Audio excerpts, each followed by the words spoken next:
Hey guys, तो स्वागत है आपका कैप्टन B2 के चैनल में, जहां आज हम बात करने वाले हैं हल्क एंड उसके जैसे और भी कैरेक्टर्स के बारे में। मतलब कि हर वो कैरेक्टर जिसको गामा रेडिएशन से पावर मिले हैं, जिसमें से कुछ को तो आप MCU में देख चुके हैं, बट कुछ ऐसे होंगे जिनके बारे में शायद आपको नहीं पता होगा। इसीलिए टाइम स्टैम्प आपको डिस्क्रिप्शन में मिल जाएगा इन केस आप डायरेक्टली उन कैरेक्टर्स के बारे में जानना चाहते हो जिनके बारे में आपने कभी नहीं सुना।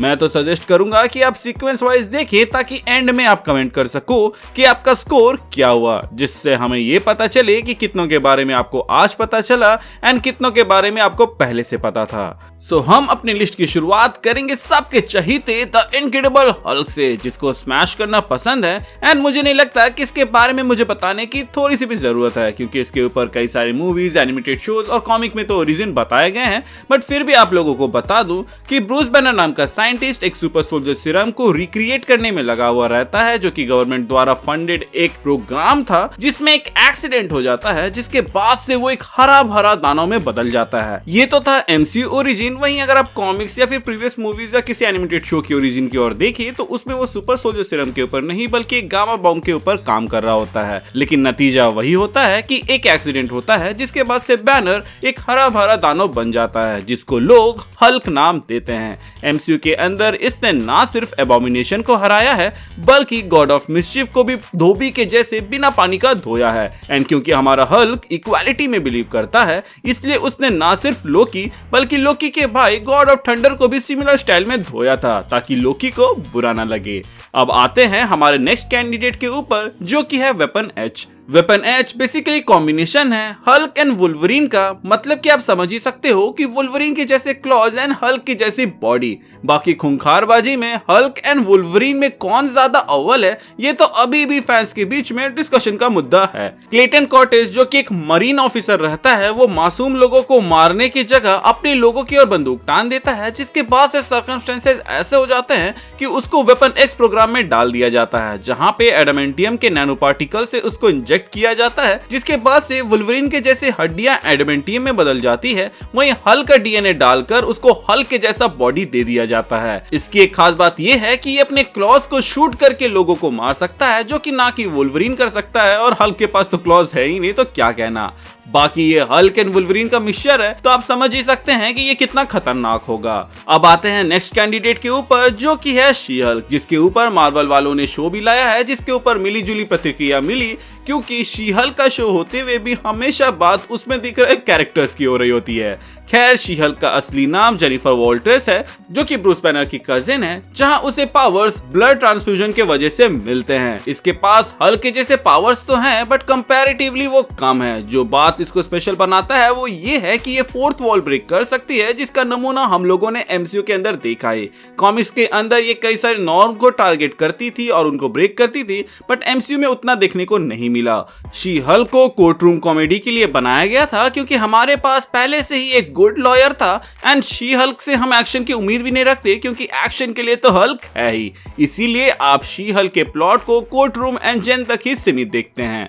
अब हल्क का जिक्र हो गया है तो क्यों ना स्कार की बात कर ले, जो कि बेसिकली हल्क एंड कायरा का बेटा है। कॉमिक्स में जब हल्क को स्पेस में इल्यूमिनाटी द्वारा फेंक दिया जाता है तो वो सकार नामक प्लेनेट में जा गिरता है, जहां वो कायरा द ओल्ड स्ट्रॉन्ग नामक सॉर्सरर से बिहारा चाहता है, जिसके वजह से स्कार के पास हल्क के जैसे पावर्स रहती है। वहीं उसकी माँ के वजह से स्कार के पास ओल्ड पावर नाम की एबिलिटी भी रहती है, जिसकी हेल्प से वो अपने आप को स्टोन में चेंज कर सकता है, और इन पावर्स के वजह से ये बाकियों से काफी अलग है। हालांकि MCU में जो स्कार हमें दिखा है वो काफी हद तक रिजेंबल कर रहा है हमारे स्मार्ट हल्क से, तो हो सकता है कि इसके पास कॉमिक के जैसे वो ओल्ड स्ट्रॉन्ग वाली पावर ना हो। एंड मैं लुक के बेसिस पे भी जजमेंट नहीं पास करने वाला, क्योंकि हो सकता है कि इसका बार्बर द ग्रेट स्टैनली हो। अब बात कर लेते हैं एमिल ब्लॉन्स की, जिसको आप एबोमिनेशन के नाम से भी जानते होंगे, जो कि हमें द इनक्रेडिबल हल्क मूवी के अंदर दिखा था, जो कि हल्क को डिफीट करने के चक्कर में जो एक्सपेरिमेंट ब्रूस के साथ गलती से हुआ था, वो उसको खुद के ऊपर जानबूझकर करवाता है, ताकि वो इतना पावरफुल बन सके कि वो हल्क को हरा सके। लेकिन ये एक्सपेरिमेंट थोड़ा सा बैकफायर करता है और इसकी बॉडी थोड़ी सी डिफॉर्म होने लग जाती है, जिसके वजह से इसके फिन्स निकल आते हैं और बाकी जगह भी असर दिखता है, जो कि आप देख ही सकते हैं। जहां इनक्रेडिबल हल्क में वो कुछ इस तरह दिखता था, लेकिन शैंग-ची और शी हल्क सीरीज के अंदर कुछ इस तरह दिख रहा है।